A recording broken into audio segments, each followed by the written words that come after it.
안녕하세요 여러분, 송우룡 목사입니다.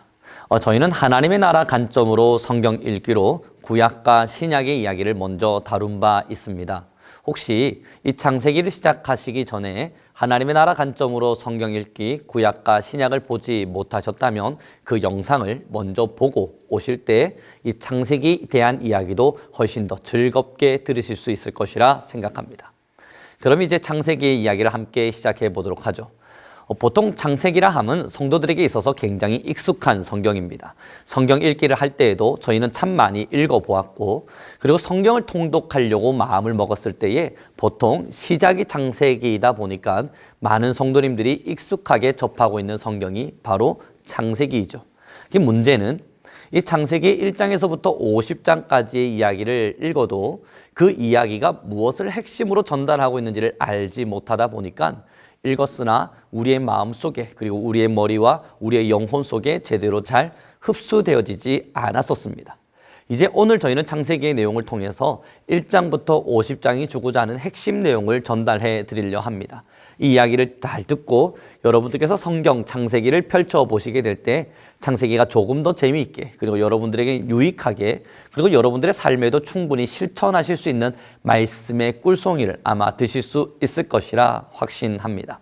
창세기는요, 말 그대로 세상이 창조된 것에 대한 기록입니다. 이걸 조금 더 쉽게 설명해 보면 세상이 시작된 것에 대한 기록. 그럼 이 세상이 과연 무엇이겠습니까? 하나님께서 만드신 이 온 우주 만물일 겁니다. 그래서 창세기의 시작은 태초에 하나님이 천지를 창조하시니라. 하나님께서 세상을 창조하셨다는 이야기로 시작되어지죠. 이 창세기를 1장부터 50장까지 보실 때는 먼저 창세기를 두 부류로 나눠 놓고 생각을 하셔야 되는데요. 1장부터 11장까지 구분되어지는 창조 시대의 이야기, 그리고 12장부터 50장까지로 나누어지는 족장 시대의 이야기로 여러분들은 구분해서 보실 때 창세기를 조금 더 명쾌히 이해하실 수 있습니다. 그럼 먼저 1장부터 11장은 네 가지의 사건으로 기억됩니다. 첫 번째는 하나님께서 태초에 천지를 창조하셨다는 창조 사건. 두 번째는 창조되어진 곳에서 에덴 동산 안에 있던 아담과 하와가 하나님을 대적했던 타락 사건. 세 번째는 이 타락이 끝난 이후에 온 세상에 죄가 만연함으로 말미암아 하나님께서 심판하셨던 노아 홍수의 심판 사건. 그리고 네 번째는 노아 혼자 남았던 그 세상 가운데 또 죄악들이 가득해짐으로써 많은 사람들이 모여 하나님과 같이 높아지려 시도했던 바벨탑 사건. 이 바벨탑 사건 속에서 하나님께서 그들을 흩어내셨던 흩어짐의 사건, 이 네 가지를 여러분들은 꼭 기억하셔야 됩니다. 다시 한 번 더 말씀드려보면요, 이 1장부터 11장은 네 가지 사건으로 이루어지는데 창조 사건, 타락 사건, 노아 홍수의 심판 사건, 그리고 바벨탑에서의 흩어짐의 사건입니다. 이 1장에서부터 11장의 이야기가 너무나도 슬플 수밖에 없는 이유는 하나님께서 만드신 이 세상을 보면서 하나님은 너무나도 행복해 하십니다. 너무 아름답다, 내가 너무너무 즐겁다, 좋다라는 표현들로 하나님께서는 천지 창조를 하셨지만 그곳에 살고 있는 하나님의 사람이라 불림받는 아담과 하와는 하나님의 법을 어기게 됩니다. 하나님의 나라 안에 살고 있는 하나님의 땅에서 하나님의 주권을 인정하면서 하나님의 백성으로 살아야 됐던 아담과 하와가 하나님의 법을 어김으로써 타락, 죄가 시작되죠. 그리고 이렇게 죄가 시작되어진 이 온 우주 만물 속에 하나님을 제대로 섬기는 사람들을 찾는다는 것은 너무나도 어려운 일이 되어졌습니다. 그래서 노아 홍수의 사건에서 우리가 볼 수 있듯이 타락한 사람들은 하나님 보실 때 심각한 죄악들을 저지르면서 만연히 이 온 땅에 죄가 가득하게 되어졌습니다. 하나님은 그러한 상황 속에서 노아 홍수 심판을 선택하셨고 노아 한 가족들만을 선택하신 이후엔 모두를 심판하게 됩니다. 새로운 하나님의 나라가 시작되는 거죠. 그러나 문제는 그렇게 새롭게 시작되어진 하나님의 나라에도 또 죄가 시작됩니다. 이 죄의 굴레를 끊어내지 못한 채 노아의 후손들은 바벨탑을 쌓아 올려가며 하나님과 같아지려 하였고 하나님의 나라에 살기보단 자신들이 만든 바벨탑이라고 불려지는 나라에 살기를 원했던 겁니다. 그리고 하나님과 같이 높아져서 그들 스스로가 하나님이 되고 싶어 했습니다. 이 창세기에서부터 시작해서 모든 성경에 기록되어 있는 죄의 가장 큰 근본은 하나님과 같아지려고 하는 인간의 노력, 하나님을 무시한 채 자신이 하나님이 되려고 하는 이러한 시도에서부터 우리는 죄를 찾아볼 수 있게 됩니다. 그러므로 창세기 1장부터 11장은 죄가 어떻게 들어왔는지, 이 들어온 죄로 말미암아 사람들은 얼마나 하나님을 심각하리만큼 대적하며 살았는지를 보여줍니다. 그렇게 하나님을 대적하며 살았던 이 사람들의 모습이 바벨탑을 통해서 확연히 보여지게 된 겁니다. 그래서 하나님은 하나님과 같아지려고 하는 이들을 벌하셨고 그들을 흩으셨습니다.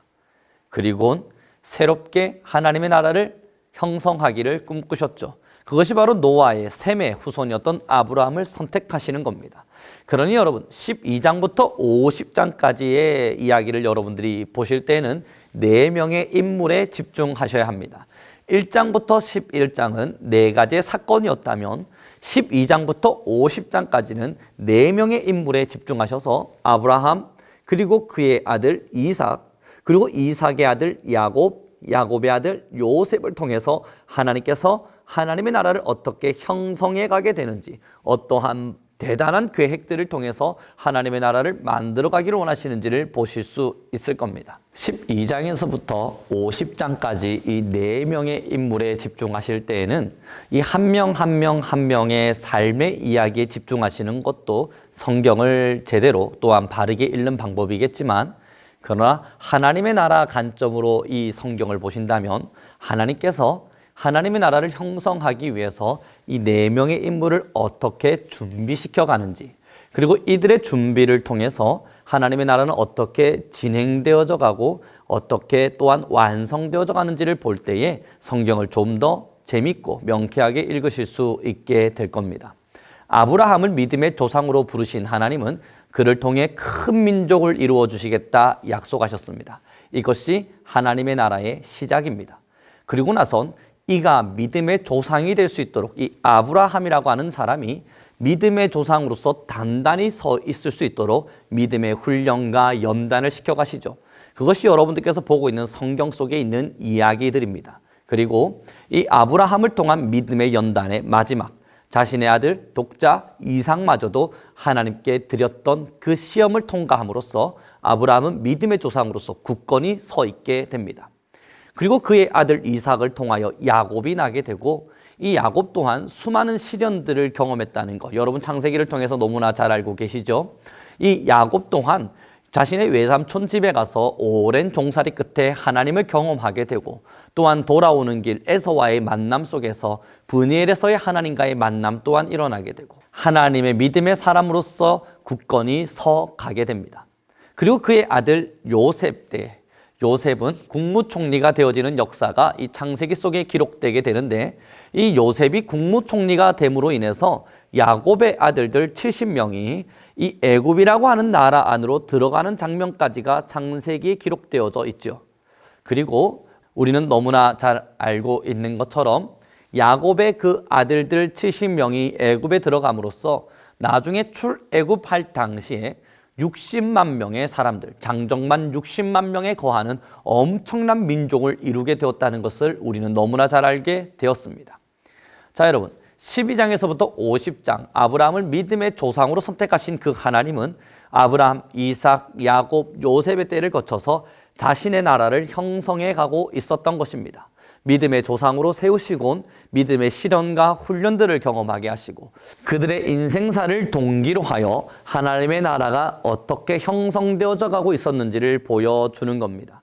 부르신 아브라함, 그리고 야곱을 이스라엘로 바꿔주신 하나님, 또한 이 이스라엘로부터 12명의 형제가 나게 하시곤 요셉을 선택하셔서 애굽 땅으로 들어가게 하신 하나님, 그리고 이후에 요셉으로 인하여 이 12명의 형제들이 70명의 형제들과 함께 요셉이 있는 애굽 땅으로 들어감으로써 장정만 60만 명이 넘는 엄청난 민족을 이루게 하신 하나님, 이 모든 과정이 하나님의 나라를 형성하기 위한 하나님의 스토리였고 하나님의 장엄한 이야기였습니다. 자, 여러분 창세기 이야기를 좀 정리해 보도록 하겠습니다. 창세기는 두 권으로 나누어 읽으면 좀 더 이해가 쉽습니다. 1장부터 11장은 우리가 너무나 잘 알고 있는 것처럼 창조의 사건으로 이해하시면 되겠고요. 12장부터 50장까지는 4명의 사람을 중심으로 한 하나님의 나라의 시작을 알리고 있는 것으로 우리는 보면 되겠습니다. 말 그대로 창세기입니다. 세상의 시작. 태초에 세상이 시작되어진 1장부터 11장의 이야기, 그리고 새로운 하나님의 나라가 형성되어질 것을 기록하고 있는 12장에서부터 50장까지의 이야기. 우리는 창세기를 읽으면서 어떻게 하나님의 나라가 준비되어져 갔고 하나님의 나라가 형성되어져 왔는지를 보실 때에 좀 더 즐겁게 창세기를 이해할 뿐만 아니라 앞으로의 성경의 맥락 또한 잘 잡고 가실 수 있을 것이라 생각됩니다. 여러분 모두 오늘 성경책을 한번 펼쳐보시고 창세기를 쭉 읽어가 보시기 바랍니다. 그러면 하나님께서 원하셨던 하나님의 나라를 형성해가는 수많은 역사의 스토리가 여러분들 눈에 보이실 것이라 확신합니다. 그러면 다음 시간 출애굽기로 저희 만나 뵙도록 하겠습니다. 감사합니다.